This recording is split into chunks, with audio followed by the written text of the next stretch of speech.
When an innocent customer walks into IKEA, what they're really walking into is a powerful psychological trap meticulously designed to make them overspend on furniture. IKEA is one of the world's strangest, but also most innovative companies.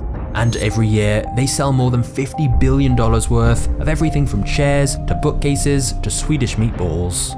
Today, IKEA is the largest furniture retailer in the world, and oddly, also among the world's 50 largest restaurant chains. But it all started with a dyslexic farm boy who started selling matches for pennies. IKEA has a remarkably uplifting story, and there's tons of genius business strategies along the way.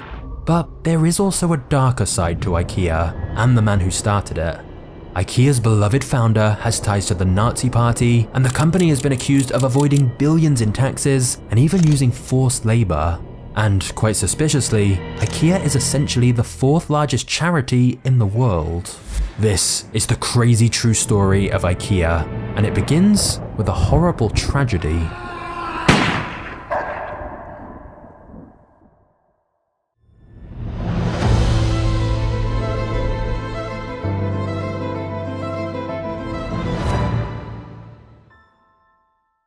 In the 1890s, Ingvar Kamprad, a German from an aristocratic family, fell in love with a lower-class woman named Franziska. To Ingvar's parents, marrying a woman from a lower class was unacceptable, so he and Franziska moved to a tiny village in Sweden to begin a completely new life. With his last penny, Ingvar bought a 450-acre farm where he, Franziska, and their children could make a living by selling their harvests. But apart from the land, a modest house, and a few dogs, they had nothing else. And so after a year in Sweden, Ingvar was in desperate need of a loan. Unfortunately, the local bank refused to give it to him, and that's when his dark side overpowered him. No one was there to witness this, but the story goes that when Ingvar returned home, he took his gun, shot his dogs, and then himself. As for his 27-year-old widow, Franziska, she hardly spoke any Swedish, hadn't made any friends yet, and she was pregnant at the time, so she had 3 helpless children to feed and care for.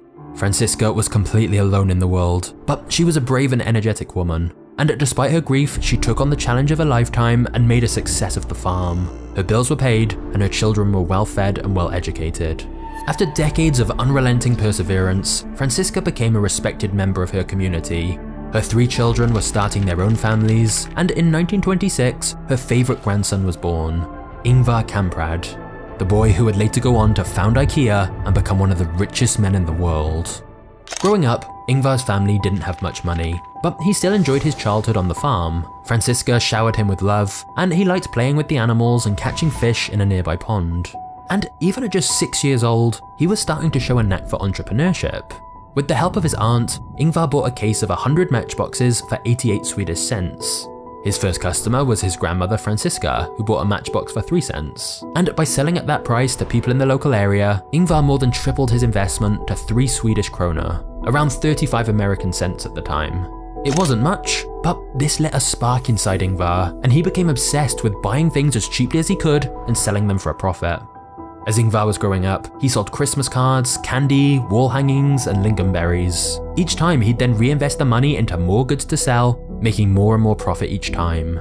Seeing his entrepreneurial attitude for buying and selling, Ingvar's father gave him a small loan to start a mini fishing business. And by the time he was 11, Ingvar had made enough money to buy himself a racing bike and a typewriter. For every new business, Ingvar's first customer was Franziska, and she always gave Ingvar the courage to make bigger moves. Like when he borrowed around 600 krona so that he could import 500 Parisian fountain pens. And now that he was a natural salesman, he made his biggest profit yet. However, Franziska's influence on Ingvar was not all positive. You see, Franziska came from a German state called Sudetenland, which after World War I became part of Czechoslovakia. But Franziska was a German who did not feel identified nationally with Czechoslovakia, so the happiest day of her life was actually when Nazi Germany annexed Czechoslovakia in 1938. From Franziska's point of view, the Nazis were reuniting Germans with Germans, so they were like saviors to her. Unfortunately, Franziska was so passionate about the Nazis that her politics rubbed off on Ingvar. He was too young to form his own opinions, and plus the horrifying realities about the Nazi regime hadn't come to light yet. So Ingvar was totally indoctrinated into the Nazi ideology by his family. In his teen years, he even recruited a few friends into the Swedish Nazi party, and later on, this would come back to haunt him. It was also in his teen years that Ingvar moved to a boarding school. He often struggled with his classwork, especially because he had dyslexia, but whilst at school, Ingvar was continuing his business by selling watches, pens, belts and wallets to his schoolmates. This one-man operation was looking like a real business, so Ingvar figured, why not make it a real business? As a graduation gift, Ingvar's father gave him the money for the firm's registration fee, and so in 1943, the trading company IKEA was officially created. Ingvar was just 17 at the time, and the business had no physical shop. It was a simple mail order company, buying cheap goods and reselling them at a higher price, just like Ingvar had done all through his childhood. In fact, this tiny shed near his home is where he kept packages that were to be picked up for delivery. As for the name, that was pretty simple too. The I and K in IKEA stand for Ingvar Kamprad, the E stands for Elmterud, the name of the family farm, and the A stands for Agunnarud, the nearby village. So, how exactly did IKEA go from this shed to a billion-dollar business empire?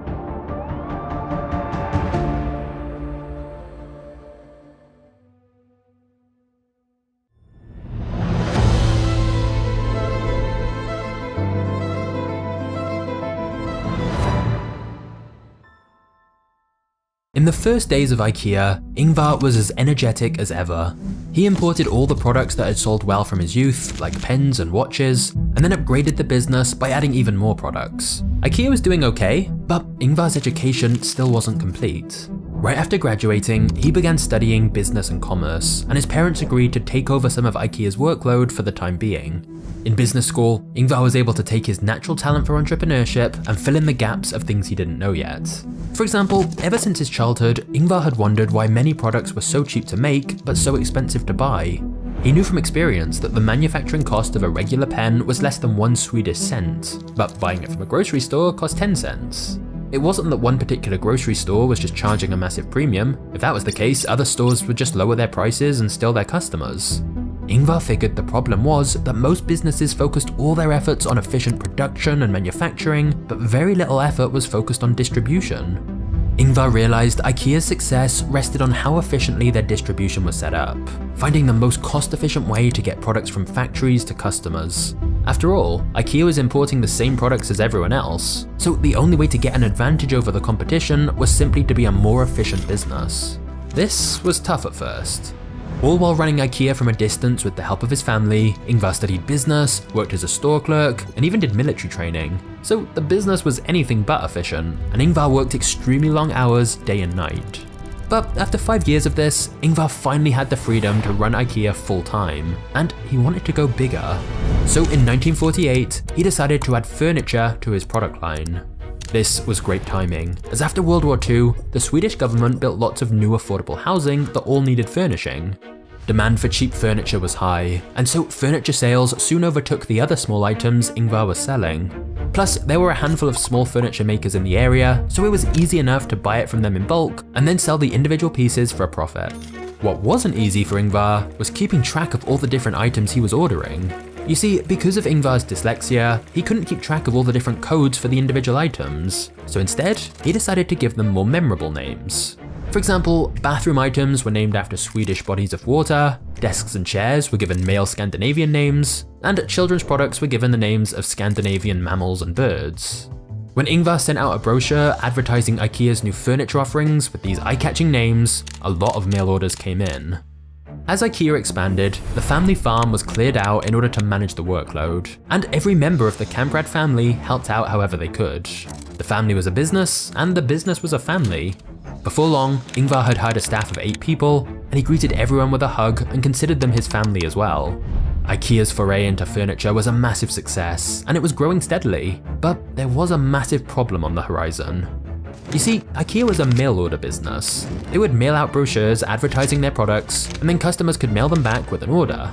The problem was that IKEA was just one of hundreds of mail order retailers that also sold furniture, and they all bought it from the same suppliers. With so many sellers in a single market, IKEA and other businesses had virtually no way to stand out other than lowering their prices. But this meant IKEA's profit margins were getting dangerously thin. The only way to mitigate this was to cut costs, but that meant the quality of the furniture suffered, and mail order furniture was getting a terrible reputation. Ingvar knew that if IKEA didn't evolve soon, its days were numbered. But that's when he remembered what he learned back in business school. If Ingvar could design a more cost-effective distribution pipeline than its competitors, IKEA could cut costs without sacrificing quality. This way, they could lower their prices and still make a big profit. To do this, Ingvar reimagined IKEA's entire business model. First, he bought a large rundown department store for around $1,600. It was a steal, and after paying $75,000 for renovations, Ingvar beautifully designed the store with IKEA's main furniture offerings. Then, Ingvar cancelled most of IKEA's product lines and sent out an advertising brochure announcing that they were now exclusively a furniture and domestic products business. This would simplify the supply chain massively. Ingvar's new distribution strategy was now in motion. IKEA would mail out catalogs just like they used to, but customers would actually come to the store to buy a piece of furniture. Because of this, IKEA no longer had to worry about shipping, which reduced their distribution costs massively, and thus let Ingvar achieve his initial goal: maintain quality, lower prices, and still make a big profit. No other furniture business had combined mail order with a retail location, so IKEA was pioneering a new and risky strategy. But on opening day in 1953, Ingvar saw a line of more than 1,000 customers lined up outside IKEA. He was actually worried that the Swedish buns he was giving out for free wouldn't be nearly enough for everyone, or worse, that the rundown building he'd bought would collapse under the weight of so many people. Thankfully though, the building held, and more buns were cooked just in time. Ingvar described that day as one long rush of constant and joyous work, and since IKEA's consistent quality and lower prices were irresistible to customers, the following days didn't disappoint either. The IKEA store became something of a local tourist attraction, with people coming in from all over Sweden. Ingvar even built a hotel with a pool right next to it. It also helped that people had been skeptical of ordering low-priced furniture from mail-order catalogs, so allowing people to come and see it themselves in store was hugely popular. But by still sending out mail-order catalogs, IKEA could still reach customers in a very wide area, and thus Ingvar's gamble was a big success. But on a larger scale, IKEA was still just one player in a massive industry, and the biggest furniture retailers saw IKEA's new methods as a threat. Ingvar didn't know it yet, but IKEA had just made some powerful enemies.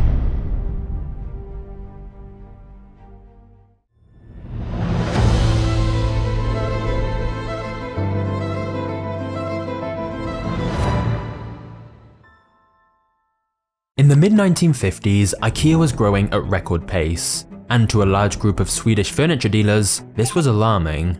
All of IKEA's competitors still used the standard mail-order model, which meant they couldn't match IKEA's prices without becoming unprofitable. Because of this, the National Association of Furniture Dealers tried everything they could to destroy IKEA before it outgrew them. Now at the time, trade fairs were a crucial part of how IKEA and other furniture dealers got customers. Most of them just showed off brochures of their furniture, but Ingvar actually brought it with him, and since his prices were unbeatable, customers always flocked to IKEA's stands. Because of this, the other furniture dealers tried to use their influence to disrupt IKEA in any way they could. Firstly, they complained that trade fairs were just for showing items, not selling them like IKEA did, and so they managed to get IKEA banned from selling anything at the trade fairs. But Ingvar responded by creating subsidiary companies and selling furniture through them instead. The furniture dealers' countermove was to ban all selling at trade fairs. But Ingvar answered by showing off how much lower IKEA's prices were compared to theirs. The furniture dealers then banned every exhibit from showing prices, to which Ingvar responded by setting up his own trade fairs in Sweden's largest cities. It got to the point where the furniture dealers got IKEA, and even Ingvar personally, banned from attending or hosting any trade fairs. But even then, Ingvar still had them beat. He snuck into a trade fair rolled up inside of a carpet. And so, despite every attempt to destroy IKEA, the furniture dealers were unable to stop Ingvar. He was always too crafty for them. They compared IKEA to a monster with 7 heads. Every time they cut one off, another one grew in its place. And IKEA was now growing incredibly fast. So before it could eclipse them all, the furniture dealers delivered one final and potentially deadly attack to IKEA. In a letter to all Swedish furniture suppliers, the National Association of Furniture Dealers put it plain and simple: if you sell to IKEA, we will no longer buy from you. In an instant, furniture suppliers began cutting ties with IKEA. They could either sell to one small but growing company, or to the entire industry. And the choice was obvious for the vast majority of suppliers. Only a few furniture suppliers remained loyal to IKEA, but even they used fake addresses, removed the logos from their vehicles, and made secret deliveries in the middle of the night in order to avoid associating themselves publicly with IKEA. This time, the threat was real. IKEA had a ton of customers waiting to buy furniture, but no way to supply them, and Ingvar had to act fast in order for IKEA to survive. Firstly, he made sure to reward the few suppliers who were still helping him out. Whereas most furniture dealers took around 3 or 4 months to pay their suppliers, Ingvar made sure they were paid within 10 days at most and treated like royalty. Secondly, IKEA started making its own designs. Many furniture dealers refused to work with suppliers who sold them the same products they sold to IKEA. But Ingvar realized if IKEA made some minor adjustments, they could claim it was an entirely different product and win some suppliers back. And finally, Ingvar secured an emergency supply of wooden chairs to be made in Poland. Just a few years later, Poland became one of IKEA's key suppliers because it was completely out of reach from IKEA's Swedish enemies back home. Thanks to all this, IKEA was able to dodge a potentially devastating attack from its competition. In Ingvar's words, the boycott only made IKEA stronger. And now, they had a stable foundation of suppliers to rely on and unique designs unlike anything else on the market. And all of this would lead to a very unusual breakthrough.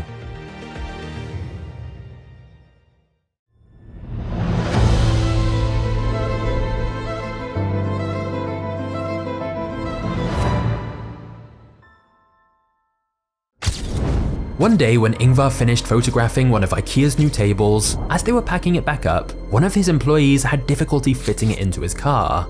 He noted that the table used up a lot of empty space. So he suggested something that would change IKEA's course forever. Why not take off the legs? Shortly after, they got their first prototype. You could screw and unscrew the table's legs into position easily, and Ingvar instantly realized how beneficial this would be to IKEA. Selling items sold in pieces that are flattened to make transport easier, or flat pack furniture as they called it, would be another turning point for IKEA. Because now they could take a piece of furniture apart, IKEA's packaging became much more compact. This meant the furniture could be stored and transported more efficiently and cheaply, they spent less on packaging materials, and there was much less chance of an item being damaged in transit. In other words, flat packing instantly cut the company's costs and made distribution faster and safer. And remember, prior to the 1950s, you'd normally be waiting a while for your furniture to be made and delivered, but now you could take it home with you the same day. It was win-win.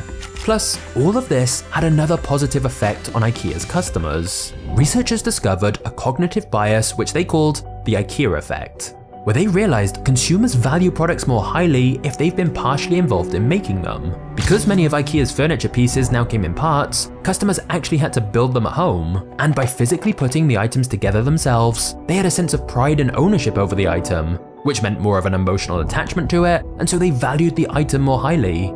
For IKEA, this meant their customers had a higher level of loyalty to the brand. And so finally, after a decade of battling with their competitors stuck in their old ways, IKEA had evolved beyond their influence. Ingvar knew that IKEA was now perfectly positioned for rapid expansion, and his plans were more ambitious and stranger than ever before. Before we get to the next chapter, it's time to answer a question I get a lot. How do I make these videos? Well, a big part of that is down to today's sponsor, Storyblocks, a curated stock library with everything you need to create high quality video all in one place. I've been using Storyblocks to help make my videos for years now, and it has over 1 million 4K and HD video clips, templates, songs, sound effects, images, and more. So for example, say you're making a video about space. You can literally just type space in their search bar and get countless great cinematic clips for your video. You could then even change your search to music to find the perfect song to match. Honestly, it's been such a time saver for me, and so if you're a content creator, I highly recommend checking it out. And unlike most other stock footage, instead of paying for every single clip, which is expensive, you get unlimited downloads with the Storyblocks subscription. So you can download whatever you want with no extra fees. So to get started with unlimited stock media downloads at one set price, head to storyblocks.com/magnates or click the link in the description.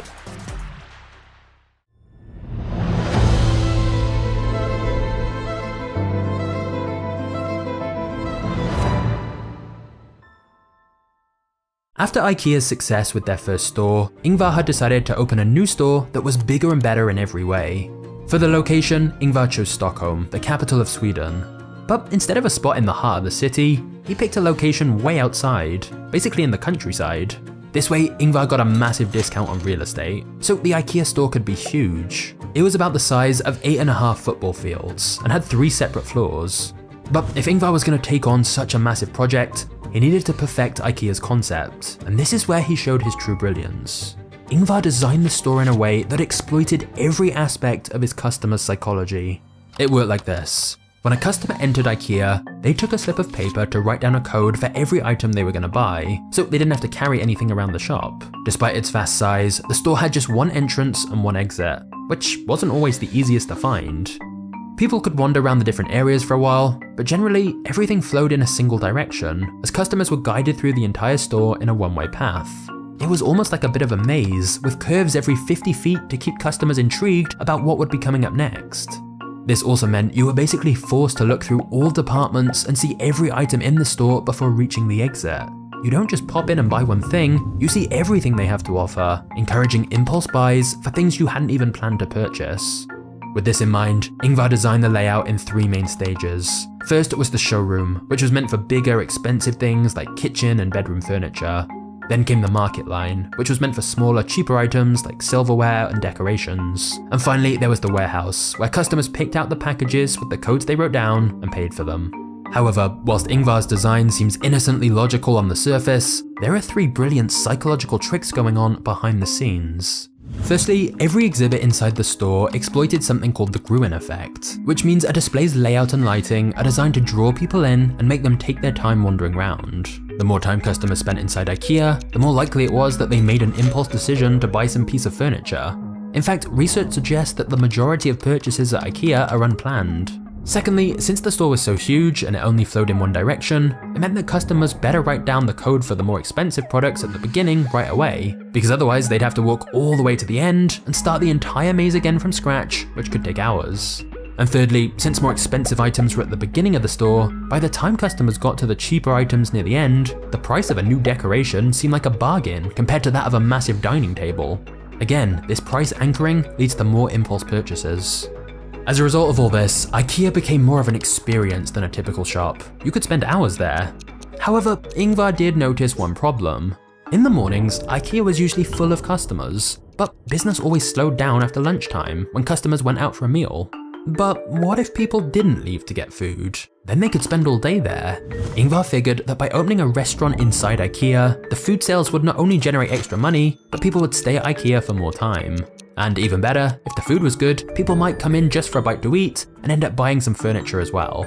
With these strategies in place, IKEA was making more money than ever. But Ingvar also had a stroke of good luck. You see, at the time, IKEA was considered the cheapest furniture business in Sweden, but low prices can often lead people to thinking a product is of low quality as well. But when an impartial Swedish design laboratory gave every item a quality test, comparing IKEA products with more expensive competitors, the results were astounding. IKEA actually had superior quality across the board.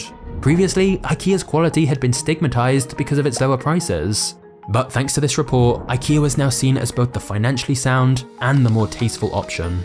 Because of this, when IKEA's next new store opened in 1965, more than 18,000 people showed up on its first day. Ingvar's expansion plan was working better than he could have ever dreamed, and IKEA was growing like never before. By 1973, IKEA was making tens of millions every year and had over 1,000 employees. Although, oddly enough, Ingvar still ran it like a small family business. The main office was in an old barn on the family farm, and yet they now had a successful formula they could replicate anywhere. However, Ingvar wanted IKEA to live forever, long after he was gone, and this would lead to a very controversial plan.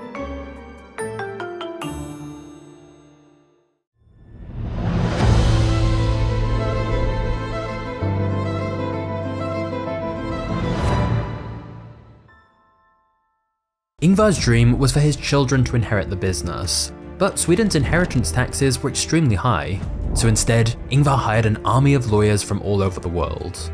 Their mission was to make IKEA independent of any single country and protect it from any harmful outsiders trying to take it over. It took IKEA's lawyers more than 7 years of making shell companies, foundations, and trusts in every tax haven in the world, but in the end, IKEA's corporate structure became an impenetrable and untaxable labyrinth. The original IKEA company became owned by a holding company whose profits are moved to a tax-exempt nonprofit, who later indirectly moves its money into the Stichting INGKA Foundation, which is based in the Netherlands. Completely apart from this is a trust, which owns a Dutch holding company, which owns another holding company in Luxembourg, which owns IKEA's intellectual property. If you're thinking all of this sounds very confusing, you're right, and that's just a grossly oversimplified version. The point is that IKEA's complicated structure has led to controversy, with many accusing the company of reorganizing itself in order to avoid paying taxes. Today, 50 years after this restructuring took place, the foundation Ingvar created is technically the 4th largest charity in the world. But either way, in the time it took IKEA to become a tax-exempt Dutch charity, Ingvar was busy replicating the success in his first stores across the rest of the world, and perfecting the formula even more each time.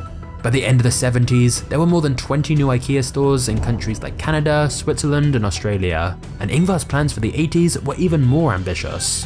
However, Ingvar wasn't prepared for what was coming next. The dark shadow of his past was catching up to him, and it would launch him into the biggest controversies of his life.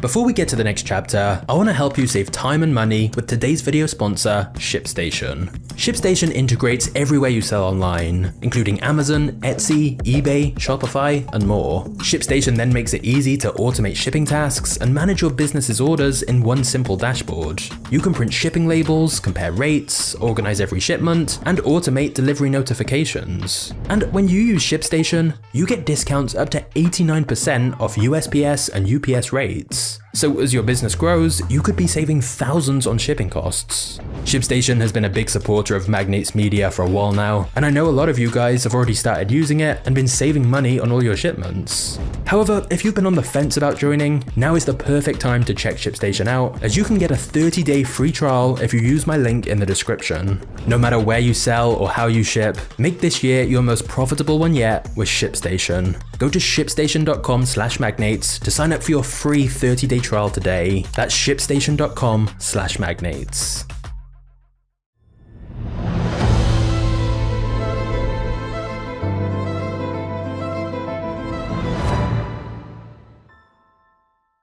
During the 80s, IKEA was growing at its fastest rate ever. But Ingvar still saw everyone involved in the company as family. He was famous for meeting employees with a big bear hug, getting to know as many of them as he could, and all round being loved by everybody. However, not many people outside of IKEA personally knew Ingvar. He was just the owner of some giant Swedish furniture company. So when a journalist discovered that Ingvar had been an avid Nazi enthusiast in his youth, his entire reputation was at stake. In 1994, the journalist reached out to Ingvar for comment, to which Ingvar wrote back saying he was willing to talk openly about everything. After all, Ingvar was indoctrinated into Nazi ideology through his grandmother, but he was too young to think independently.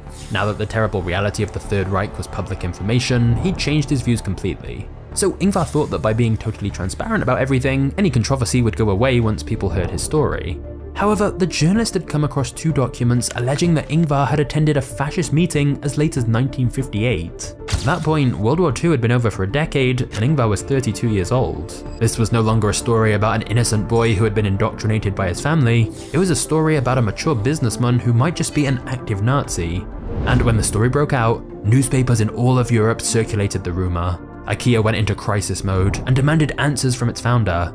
Ingvar wrote an open letter to everyone, openly explaining the story of his indoctrination, his involvement with the Swedish Nazi Party, expressing his regrets, and begging for everyone's forgiveness. As for the accusation that he was an active Nazi, Ingvar disproved it by saying that 1958, the year of the alleged meeting, had been the year when IKEA's first store was being heavily renovated. He was simply too busy with work to worry about politics. In fact, Ingvar had not attended any such meeting, and despite the news fiasco this initial story caused, Ingvar had done one thing correctly. He was honest about everything, and when people heard his version of the story, the controversy died down. At least, that was until 1998. This time, another news story broke out, alleging that Ingvar had financed the start of IKEA by borrowing Nazi money. Again, another barrage of headlines rolled out in the newspapers, but Ingvar didn't really care about the claim that he'd borrowed money from the Nazis. He was furious that anyone thought he'd borrowed money at all. In his words, they could have accused me of murder, but not of borrowing money. In the entire lifespan of IKEA, Ingvar had never taken out a loan, so the claim was totally false. This time though, IKEA's employees didn't demand answers. Instead, they offered their full support for Ingvar, and he was so grateful that he broke down in tears. However, rumors of Ingvar's involvement with the Nazis never completely went away. For example, throughout his life, he had remained acquainted with a Swedish Nazi activist and Holocaust denier, and Ingvar even invited him to his wedding and called him a great man. It's also known that in the 80s, some of IKEA's suppliers in East Germany were using forced labor, and it's very likely that IKEA's executives were aware of it and did nothing to intervene. But either way, despite the controversies surrounding Ingvar's past, IKEA was on its way to conquering the world. Throughout the 90s, IKEA built more than 70 new megastores and became one of the world's strongest brands. And in 2008, IKEA took the throne as the world's largest furniture retailer. IKEA's success and the fact the company had remained private meant Ingvar became one of the richest people in the world. And yet, he still maintained his frugal lifestyle. He lived in the same house, drove the same old Volvo for 20 years, and always flew economy. Ingvar passed away at 91 years old in 2018. Today, IKEA has well over 450 locations, and so it's not surprising that some crazy stories have happened at IKEA stores. There's a few troubling ones, like when a 12-year-old boy ran away from home and got lost in an IKEA for 6 days. But there's also some heartwarming stories too, like the couple who met for the first time at their local IKEA and decided to have their wedding there as well. Whatever you think of IKEA, there's no denying it's one of the most fascinating companies around. They've sparked several important retail innovations that other companies around the world now use, and the story of Ingvar's family goes to show what endless perseverance can achieve. But if you want to hear the story of another Scandinavian company that makes you build what you buy, you have to check out the messed up history of Lego. Just click the thumbnail on screen now, and I'll see you there in a second. Cheers.